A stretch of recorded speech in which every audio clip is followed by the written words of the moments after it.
14 साल इक्विटी में रहने के बाद रिटर्न था -80%। देखिए ये एग्जाम्पल म्यूचुअल फंड इंडस्ट्री में कई बार यूज हुआ है, इसलिए शायद आपने सुना होगा। लेकिन एक चीज जिस पर शायद आपका ध्यान दम गया होगा, वो क्या आपको बताऊं। अगर आप और मैं 1989 में जापान में बैठे होते और हम इक्विटी इन्वेस्टर होते ना, हमको हल्की सी भी भनक नहीं होती कि आने वाले 34 साल इतने दर्दनाक होने वाले हैं। ये सब हाइंडसाइड विजडम है, क्या ये तो हुआ है पता है। 1989 में किसी को हवा भी नहीं थी। आपके नॉलेज के लिए बता दूं, 1989 वो साल है जब दुनिया की जो टॉप 50 कंपनियां थी उसमें से 32 companies out of the top 50 companies Japan से आती थी। 2024 आते आते उन 32 में से 31 कंपनियां बाहर हो गई, सिर्फ एक कंपनी बची, Toyota. There are multiple such examples. अभी आज हम लोग जब आ रहे थे बॉम्बे से, तो हम लोग गाड़ी में एक रिपोर्ट देख रहे थे कि भैया लास्ट एक साल में अलग अलग कंट्रीज का क्या रिटर्न है। तो एक देश जो इस समय बहुत चर्चा में है, साउथ कोरिया। कॉस्पी जो उसका इंडेक्स है, उसने लगभग 200% रिटर्न दिया है पिछले एक साल में। तो ये भी सही है, लेकिन ये भी कहानी पूरी नहीं है। क्योंकि अगर कॉस्पी में आपने 2007-8 में पैसा लगाया तो आप 2023-24 तक इन्वेस्टेड रहते, 17 से 18 साल। तो इन 18 सालों में आपको कोरियन मार्केट जो रिटर्न देता या $22 देते हैं। 16 साल आगे 2026 की कहानी क्या है। अब डॉलर हो गया है लगभग 95 रुपए। मतलब ये कि मेरे पास रुपए में तो अभी भी 1 लाख रुपए ही है, लेकिन डॉलर में इसकी वैल्यू आधे से भी कम हो गई है, लगभग 1050 के आसपास हो गई है। रुपए में लाख ही है, लेकिन $2200 $1050 हो गया है। समय के साथ इसकी वैल्यू डॉलर टर्म्स में, ग्लोबल टर्म्स में आधी से कम हो गई। अब आपके मन में शायद एक सवाल है कि भाई मैं और मेरे इन्वेस्टर्स पूना में रहते हैं, हम रुपए में सारे खर्च करते हैं, तो हमें क्या फर्क पड़ रहा है अगर $2200 की जगह $1000 हो गया। हमें तो अपने लाख रुपए से मतलब है। फर्क पड़ सकता है, और फर्क इसलिए पड़ सकता है क्योंकि आने वाले समय में हमारे इन्वेस्टर्स के कुछ खर्चे शायद डॉलर में हो, रुपए में ना हो। और अगर वो खर्चे डॉलर में होने वाले हैं तो फिर उसकी तैयारी शायद दूसरे तरीके से करनी जरूरी है। रुपया डॉलर के मुकाबले 45 से 95 हो गया, 45 से 95 हो गया। आने वाले समय में क्या होगा, ये आज शायद जिनके करेंसी रेट को आप देख रहे हैं, इन दोनों देशों में इंटरेस्ट रेट्स और इन्फ्लेशन क्या है। क्योंकि जिस देश का इंटरेस्ट रेट और इन्फ्लेशन कम होता है, उस देश की करेंसी जो है वो अप्रिशिएट करती है। जिस देश में इन्फ्लेशन और इंटरेस्ट रेट हायर है, उसकी करेंसी डिप्रिशिएट करेगी। इकोनॉमिक्स में इसे परचेजिंग पावर पैरिटी कहा जाता है। और इसीलिए आने वाले समय में रुपया डॉलर के मुकाबले कमजोर होगा या मजबूत होगा, इसको देखने का जो सही नजरिया है वो ये है कि आज अमेरिका में इंटरेस्ट रेट्स क्या है, इन्फ्लेशन क्या है, और इंडिया में इंटरेस्ट रेट्स क्या है, इन्फ्लेशन क्या है। अब तक पिछले कई सालों में रुपया जो है वो डॉलर के मुकाबले लगभग 3.5 से 4% कमजोर होता आया है। आज अगर आप देखेंगे तो इंटरेस्ट रेट डिफरेंशियल उतना नहीं है, लेकिन आज भी 2-2.5% का इंटरेस्ट रेट डिफरेंशियल है। तो शायद आने वाले समय में भी जो लॉन्ग टर्म ट्रेजेक्टरी है रुपए की, वो नीचे जाने वाली है डॉलर के मुकाबले। अब अगर ये होता है तो जैसे मैंने कहा कि आपके इन्वेस्टर को क्या फर्क पड़ता है। अगर आपके इन्वेस्टर अपने बच्चों को आगे चल के हायर एजुकेशन के लिए बाहर भेजना चाहते हैं, education inflation already double digit में, इसीलिए इस गोल की अगर प्लानिंग करनी है तो सही तरीका यह है कि वो प्लानिंग और वो इन्वेस्टमेंट आज रुपए में न करके डॉलर में करना चाहिए। हो सकता है आपके किसी इन्वेस्टर को आगे चल के मेडिकल ट्रीटमेंट के लिए बाहर जाना पड़े, हो सकता है कोई इन्वेस्टर आगे चल के इंटरनेशनल प्रॉपर्टी लेने के बारे में सोच रहा हो, या इंटरनेशनली रिलोकेट करने के बारे में सोच रहा हो। और मान लीजिए कि इनमें से कोई भी गोल आपके किसी इन्वेस्टर के नहीं, आप कहते हैं भैया मेरे किसी इन्वेस्टर को अपने बच्चों को विदेश भेजना है पढ़ाई के लिए, ना उनको बाहर कोई प्रॉपर्टी लेनी है, और मेडिकल टूरिज्म तो आजकल लोग इंडिया में है, बाहर क्यों जाएंगे। ये सब अगर आपके इन्वेस्टर नहीं करना चाहते हैं तो एक बड़ा कॉमन ड्रीम जो हर इंडियन हाउसहोल्ड देखता है वो ये है कि जैसे जैसे परिवार समृद्ध होगा, हमारे पास पैसे होंगे, हम एटलीस्ट इंटरनेशनल वेकेशन पे जाएंगे। इस समय मोदी जी ने मना किया हुआ है, लेकिन लेकिन आगे चल जब चीजें नॉर्मलाइज होगी हर परिवार चाहेगा कि जाना चाहेंगे, मुझे थोड़े पैसे आएंगे तो साउथ ईस्ट एशिया जाके आएंगे, दुबई जाएंगे, यूरोप यूएस जाना चाहते हैं। अगर इस तरह के ऑर्डिनरी गोल की भी प्लानिंग करनी है किसी भी इन्वेस्टर या किसी फैमिली के लिए, तो उसका जो सही अप्रोच होना चाहिए वो ये होना चाहिए कि ये इन्वेस्टमेंट आज रुपए में न करके हम डॉलर में करें, ताकि एटलीस्ट वो जो करेंसी का जो गैप है वो हम हेज कर सकें वो रिस्क। तो मैंने आपसे अब तक चर्चा ये की कि ग्लोबल इन्वेस्टिंग या ग्लोबल डाइवर्सिफिकेशन किसी भी इन्वेस्टर के लिए क्यों इंपॉर्टेंट है। जैसे मैंने कहा कि शायद आज आपकी रुचि इस कार्यक्रम में, और चौथा मैंने आपसे कहा कि अगर हमारे क्लाइंट्स का पैसा सिर्फ रुपए में इन्वेस्टेड है तो रुपए में तो शायद इसकी वैल्यू स्टेबल है, बढ़ रही है, लेकिन डॉलर में क्या उसकी वैल्यू बढ़ रही है, इस पर ध्यान देना जरूरी है। और ध्यान देना इसलिए जरूरी है कि आने वाले समय में हमारे इन्वेस्टर्स के कुछ खर्चे डॉलर में होंगे और उनकी प्लानिंग करने का सही तरीका आज वो निवेश डॉलर में करना है। अब इन्वेस्टर्स के लिए क्या बेनिफिट है उसको मैं थोड़े टाइम के लिए पॉज दूंगा, और अब मैं चर्चा करना चाहता हूं हमारे बारे में। हमारे बारे में मतलब म्यूचुअल फंड डिस्ट्रीब्यूटर्स इस कम्युनिटी के बारे में। म्यूचुअल फंड डिस्ट्रीब्यूटर्स के लिए ये क्यों एक बहुत इंपॉर्टेंट एडिशन है।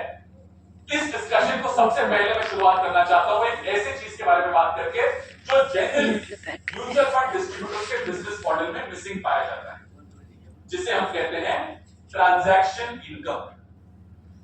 ट्रांजैक्शन इनकम मतलब क्या होता है? ज्यादातर म्यूचुअल फंड डिस्ट्रीब्यूटर जो है उनका इनकम का जो सोर्स है वो होता है रिकरिंग इनकम। म्यूचुअल फंड का ट्रेल कमीशन हर महीने आता है, अगर आपने पीएमएस बेचा है तो उसमें भी आपको रिकरिंग इनकम आ रही है, इंश्योरेंस बेचा है तो उसमें भी रिकरिंग इनकम आ रही है। और ट्रांजैक्शन इनकम क्या होता है?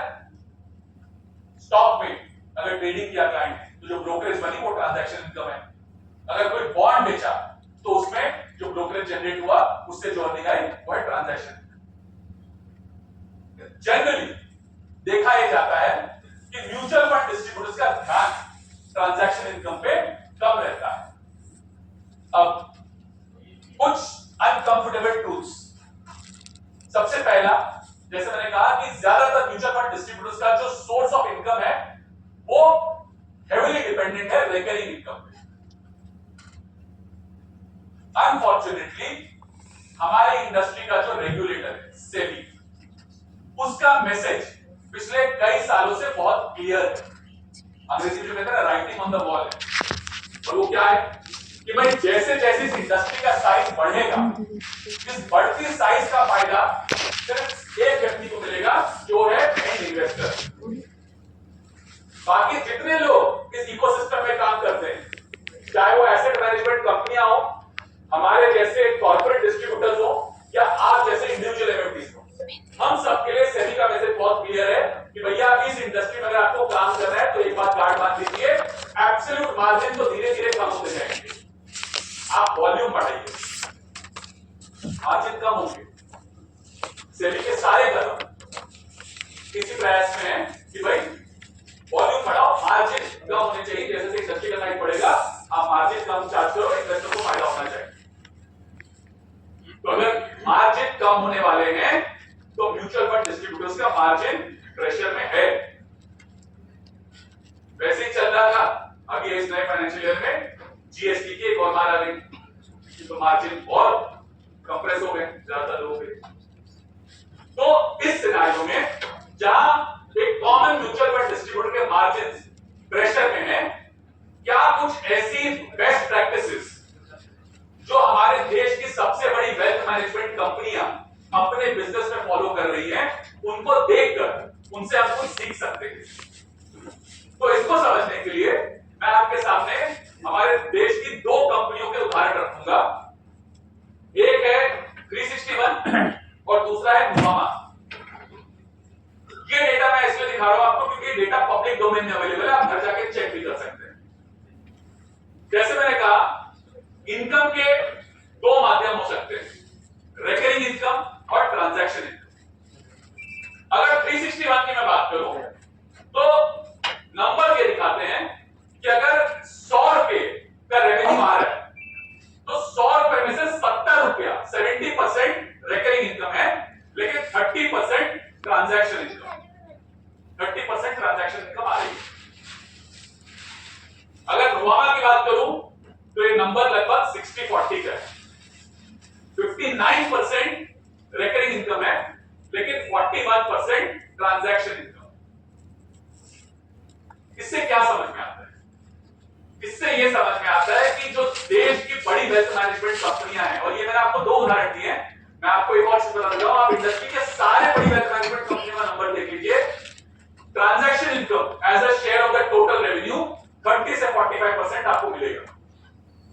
तो इससे समझ में ये आता है कि जितने भी बड़े प्लेयर्स हैं, इन्होंने तो कहीं ना कहीं अपने बिजनेस मॉडल को चेंज कर लिया है, अपने बिजनेस रिस्क को डाइवर्सिफाई कर लिया है कि अगर सेबी म्यूचुअल फंड में ट्रेल कमीशन घटाता रहेगा तो हम एक और वर्टिकल तैयार करेंगे ट्रांजैक्शन इनकम का, और वो धीरे धीरे धीरे स्ट्रॉन्ग होते जा रहे हैं। लेकिन जनरली देखा ही जाता है कि जब इंडिविजुअल्स की बात होती है तो हम लोग आर या पार चलते हैं। मतलब ये कि जो लोग म्यूचुअल फंड का काम कर रहे हैं उनको स्टॉक ब्रोकिंग के काम में कोई इंटरेस्ट नहीं है, और जो लोग स्टॉक ब्रोकिंग का काम कर रहे हैं उनको म्यूचुअल फंड समझ में नहीं आ रहा। आइदर और में चल रहे हैं। यहां पे 1% ट्रेल आता है, अब यहां बोलोगे आप डिस्काउंट ब्रोकिंग चला दो, 20 रुपए चार्ज कर दो, उसमें आप क्या कमाओगे, आपको क्या दोगे, आपको करना ही नहीं है, और होता है। और जो लोग ब्रोकिंग का काम कर रहे हैं उनको तो भैया रोज 3:30 बजे शटर गिराने के बाद पता है कि आज गल्ले में कितना आया, ये महीने के एंड में क्या आपको मार्केट होगा, उसके हिसाब से ट्रेल आएगा, उनको समझ में नहीं आता है। बट देश की सबसे बड़ी कंपनियां जो है वो कुछ और कर रही है। कई बार इंडिविजुअल म्यूचुअल फंड डिस्ट्रीब्यूटर्स इसलिए भी इस काम में इंटरेस्ट लेते हैं क्योंकि कहीं ना कहीं हमारे दिमाग में बात रहती है कि हमारे इन्वेस्टर जो हैं वो अच्छे कंजर्वेटिव लॉन्ग टर्म इन्वेस्टर्स हैं, वो स्टॉक मार्केट में ट्रेडिंग वगैरह नहीं करते। स्टॉक मार्केट में जो ट्रेडिंग कर रहे हैं ये एक अलग प्रजाति है, ये दूसरे प्लेनेट पे रहता है, मेरे इन्वेस्टर जैसे नहीं। अगर आपके मन में भी अब भ्रम है तो आपको एक डेटा बता दूं, आज म्यूचुअल फंड इंडस्ट्री में लगभग 6 करोड़ यूनिक इन्वेस्टर्स हैं, और डेटा ये दिखाता है कि 6 crore unique mutual fund investors में से लगभग 80% 80% लोगों के पास डीमैट एंड ट्रेडिंग अकाउंट है। मतलब ये सर्विस अगर आप नहीं दे रहे तो आपका इन्वेस्टर कहीं और से तो ले रहा है, 80% लोग ले रहे हैं। और अगर आपके सर्विस नहीं देंगे तो आज के दिन में आपका इन्वेस्टर कहां से लेगा? सबसे ज्यादा डीमैट अकाउंट कौन खोल रहा है हमारे देश में? जीरोधा, फिर ग्रो और angel, top 3 grow, Zerodha, angel, इन्हीं का नाम लेके आगे बढ़ते हैं। आपका इन्वेस्टर आपके पास आया, उसने कहा कि सर आप सब कुछ कर लीजिए, आपने कहा नहीं मैं म्यूचुअल फंड स्पेशलिस्ट हूं, डीमैट ट्रेडिंग के लिए आपको जहां जाना है वहां चले जाइए। वो ग्रो, जीरोधा, एंजल कहीं पे भी गया, वहां पे डीमैट अकाउंट खुलवाया, ट्रेडिंग अकाउंट खुलवाया, 2-4 शेयर ले लिए, आईपीओ लिया, ये सब किया। लेकिन साथ ही साथ कुछ और इंफॉर्मेशन, कुछ और कम्युनिकेशन जो है वो आना शुरू हो जाएगा, और वो कम्युनिकेशन कुछ इस प्रकार का होगा कि डियर इन्वेस्टर, क्या आप ये जानते हैं कि अगर आप म्यूचुअल फंड के डायरेक्ट प्लान में निवेश करेंगे तो आप 1% ज्यादा कमाएंगे, और 10,000 की एसआईपी में अगले 25 साल में आप इतने लाख रुपए जो है वो ज्यादा कमा लेंगे।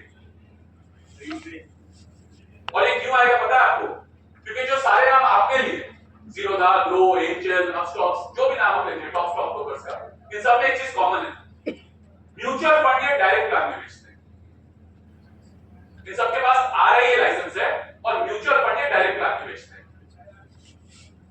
म्यूचुअल फंड इनके लिए क्लाइंट एक्विजिशन का जरिया है, कमाएंगे नहीं कोई दिक्कत नहीं है, क्लाइंट अंदर तो आए, फिर कहीं ना कहीं एफएनओ में कोई स्ट्रक्चर्ड प्रोडक्ट बेच उसको तबियत से काटेंगे, पहले अंदर तो लो, क्योंकि उनको पता है कि म्यूचुअल फंड आज एक बहुत पॉपुलर प्रोडक्ट बन गया, जिसको पुश नहीं करना पड़ता है, क्लाइंट सामने से ढूंढते हुए आ रहा है, और उसमें अगर आपने डायरेक्ट प्लान का 1% एक्स्ट्रा रिटर्न का गाजर और लगा दिया तो क्लाइंट को अक्वायर करना आसान हो जाता है। तो वो तो उनका बिजनेस मॉडल है, लेकिन आप अपने बिजनेस मॉडल के बारे में सोचिए। क्लाइंट तो आप ही के पास आया था कि भैया आप सब कुछ कर लीजिए, लेकिन आपने मना कर दिया कि भैया मैं ये काम नहीं करता हूं, आपको जहां करना है वहां कर लीजिए। और अब ब्रोकिंग के साथ साथ उसको इस तरह का ज्ञान भी आना शुरू हो जाएगा कि भैया म्यूचुअल फंड में हमारे साथ कर लो तो 1% ज्यादा रिटर्न कमाओगे। इसे कहते हैं हिंदी में आप बैल मुझे मार। क्लाइंट तो आपके पास आ रहा था, आपने मार भेजा, अब वहां उसको बताया जाएगा कि उनके साथ म्यूचुअल फंड करेगा तो 1% ज्यादा कमाएगा। फिर आप उम्मीद कर रहे हैं कि क्लाइंट फिर से मुड़ के आपके पास आए और आप समझाए कि नहीं भैया रेगुलर प्लान में करो, 1% रिटर्न कम आएगा, लेकिन फिर भी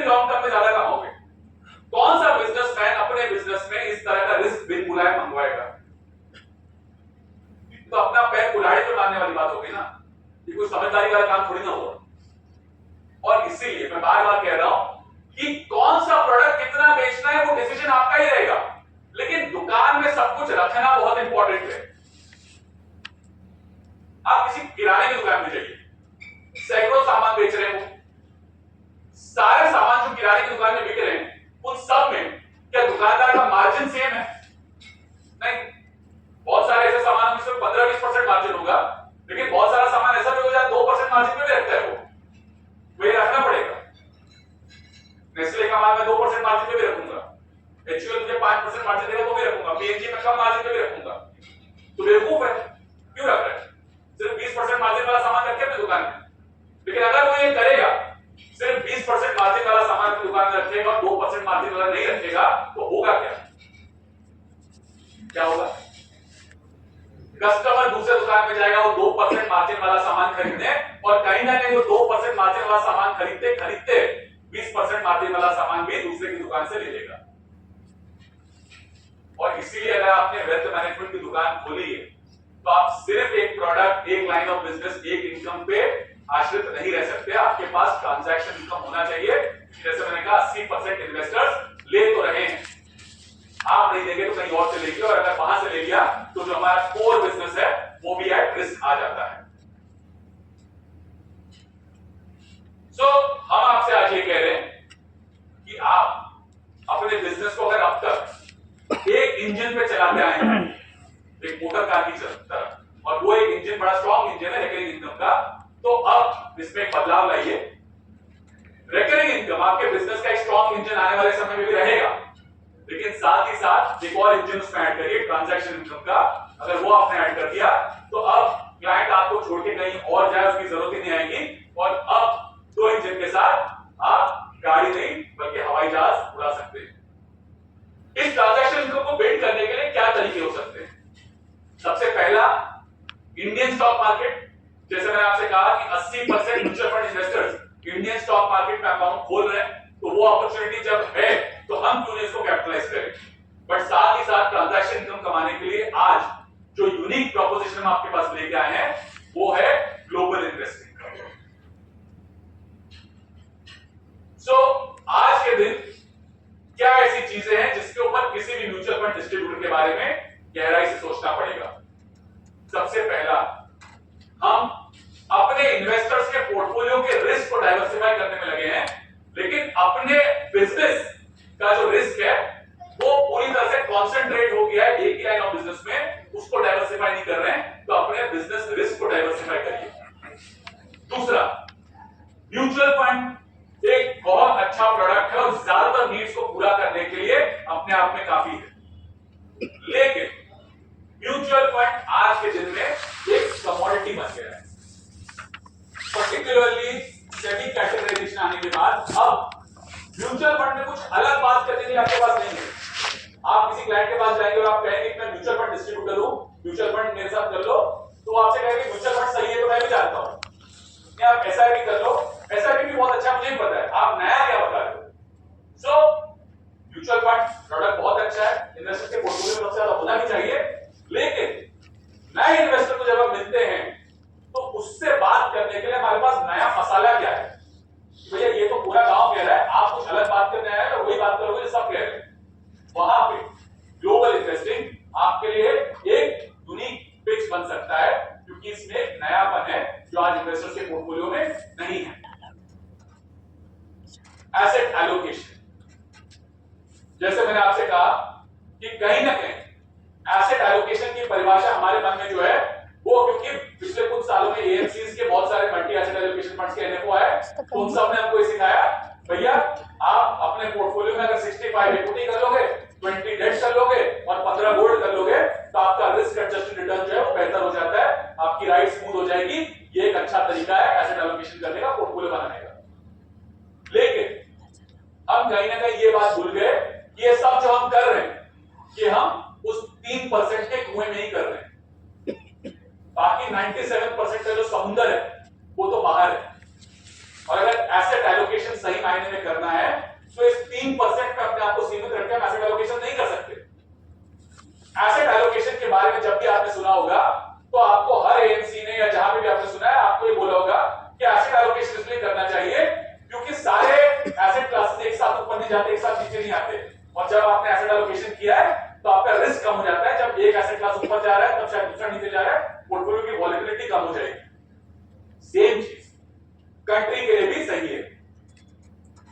2000 से 2013 यूएस मार्केट में कोई रिटर्न नहीं बना, लेकिन उस पीरियड में इंडियन मार्केट में रिटर्न बना।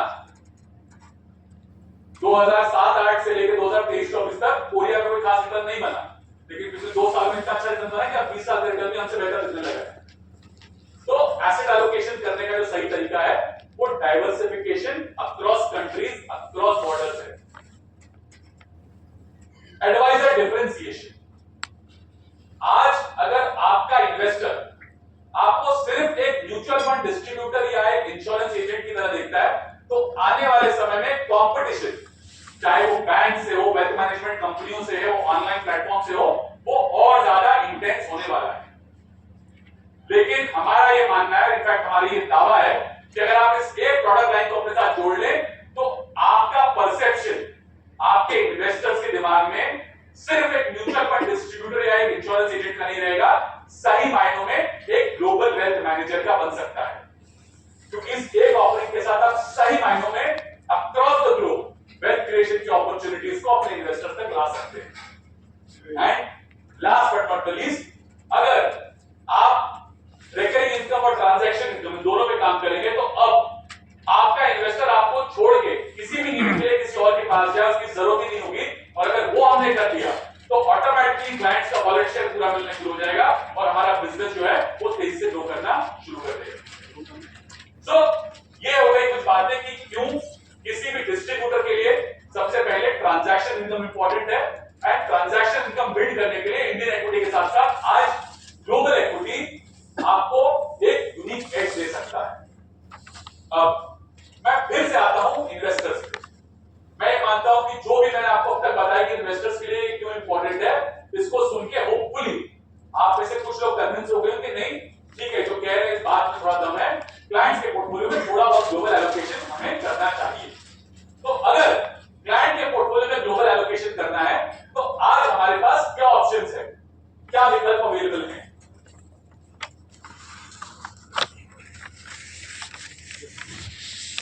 तो हमारे पास क्या विकल्प? सबसे पहला, इंडियन म्यूचुअल फंड्स जो इंटरनेशनल फंड्स चलाते हैं उनमें निवेश कर दें। सबसे सिंपल आसान तरीका है, उनको पैसा दिया, हम तो अपने लोकल बैंक रुपए वाला चेक देंगे, वो लोग उसको जिस करेंसी में कन्वर्ट करना है, जहां इन्वेस्ट करना है वो सब वो करेंगे। तो इंडियन म्यूचुअल फंड्स जो इंटरनेशनल फंड्स में इन्वेस्ट करते हैं, सिंपल तरीका। इस तरीके में सबसे बड़ा चैलेंज क्या है? इसको तो चैलेंज क्या है? RBI capping. सबसे बड़ा चैलेंज है आरबीआई का रिस्ट्रिक्शन। साल 2022 में आरबीआई रूल लेके आया था कि इंडियन म्यूचुअल फंड्स सिर्फ कलेक्टिवली $7 बिलियन इन्वेस्ट कर सकते हैं। अनफॉर्चुनेटली वो लिमिट ज्यादातर फंड हाउसेस की हिट हो गई है।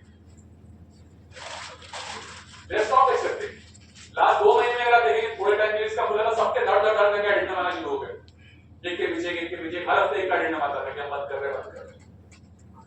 तो सबसे बड़ा चैलेंज आज म्यूचुअल फंड को यूज करने में ये है कि अगर हम चाहे भी, जब तक आरबीआई इस $7 बिलियन की लिमिट को मीनिंगफुली रेज नहीं करता कि भैया 15-20 बिलियन डॉलर कर रहे हैं, तब तक हम अपने बिजनेस में इसको इनकॉर्पोरेट नहीं कर पाएंगे।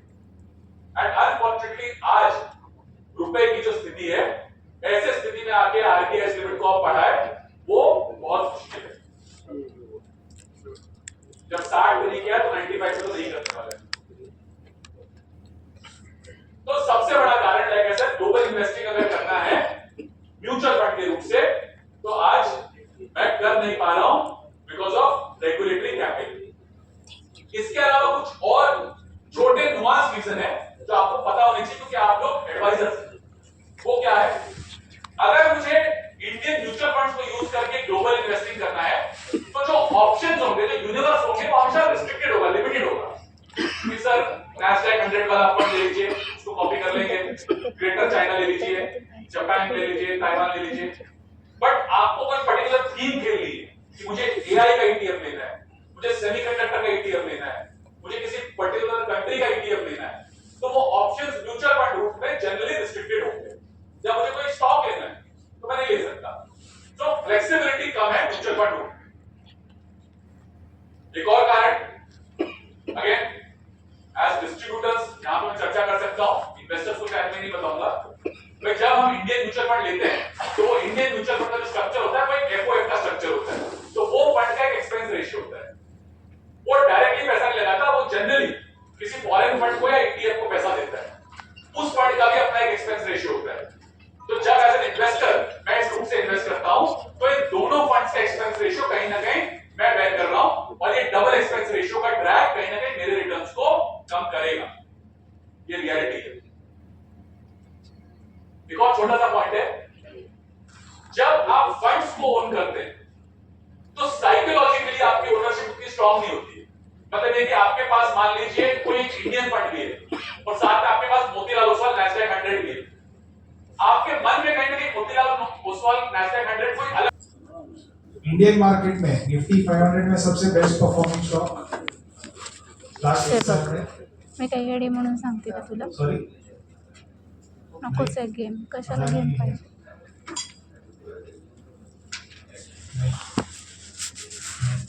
Aditya infotech CP plus camera, China वाले बैन हो गए और इधर वाले चल गए। 260% gain. S&P 500 is US a developing country or a developing market या India is a developing market? तो ज्यादा रिटर्न्स कौन देना चाहिए? पिछले 10 साल में सबसे ज्यादा रिटर्न्स किसने दिए? तो 10 साल is ideally a very long period. 10 साल में यूएस मार्केट्स ने लगभग 18% CAGR दिया है, इंडियन मार्केट्स ने 12.5% CAGR दिया INR terms.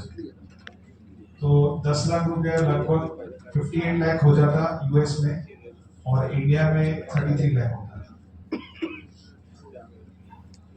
So I think this is some food for thought for thinking के क्यों हमें यूएस में या ग्लोबली इन्वेस्ट करना चाहिए।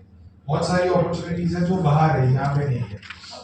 तो चलिए, आई थिंक बहुत सारे लोग ब्रेक से वापस आ रहे हैं, तो we will continue with our main topic for today. So आज हम दो चीजों पे बात करेंगे। एक तो है जो खास करके यहाँ पे म्यूचुअल फंड इन्वेस्टर्स हैं, म्यूचुअल फंड पार्टनर्स हैं जो अपने इन्वेस्टर्स को एक बाय एंड होल्ड पोर्टफोलियो बना करके देना चाहते हैं। तो उनके लिए हमने global growth all weather portfolio बनाया है, उसके ऊपर चर्चा करेंगे। और जिनको रेगुलर जो ट्रांजैक्शन इनकम जनरेट करनी है, उनके लिए भी हमने एक प्रोपोजिशन बनाया। प्रशांत जी ने अपने बात की कि हम रिकमेंडेशंस देते हैं इंडियन मार्केट्स में और यूएस मार्केट्स, दोनों ही मार्केट्स में हम साइंटिफिक रिकमेंडेशंस देते हैं। तो ये दोनों ही चीजों के ऊपर हम आज बात करेंगे। So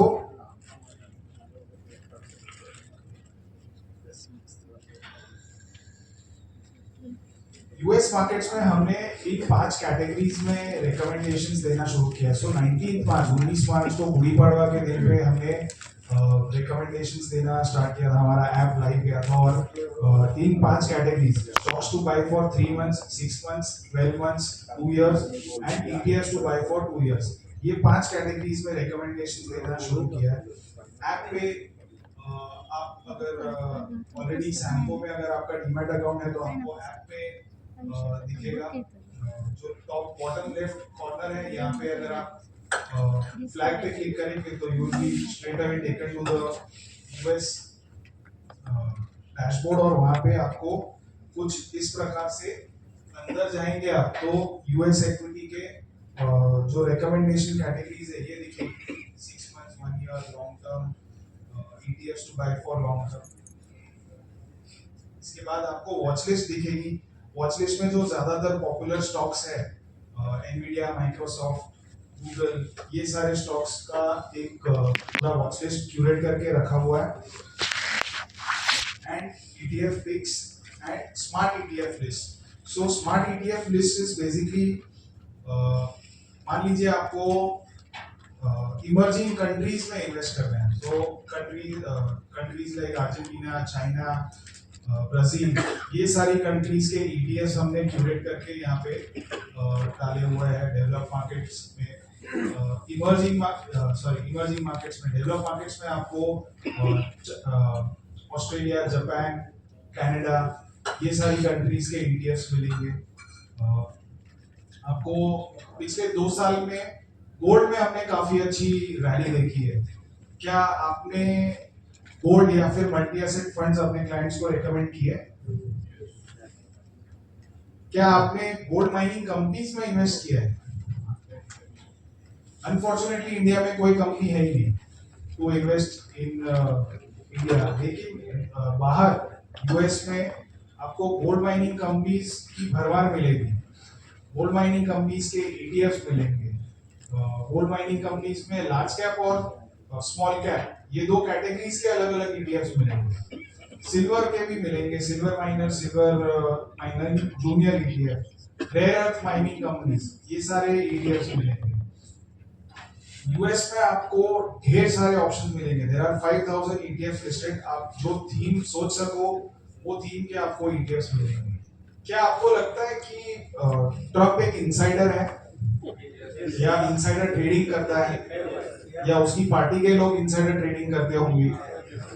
yes. क्या आप उससे बेनिफिट ले सकते हो? आओ।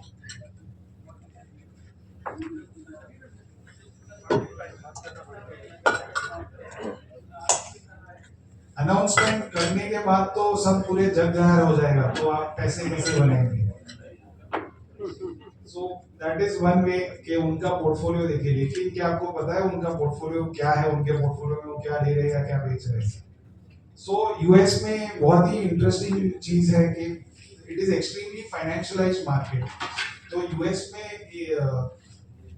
रिपब्लिकन पार्टी और डेमोक्रेटिक पार्टी, ये दोनों ही पार्टी के जो भी पॉलिटिशियंस या उनके partners in the sense spouse, अगर कहीं पे इन्वेस्टेड है या कोई कंपनी में बाय सेल कर रहे हैं, तो उसको ट्रैक करने वाले ईटीएफ्स हैं।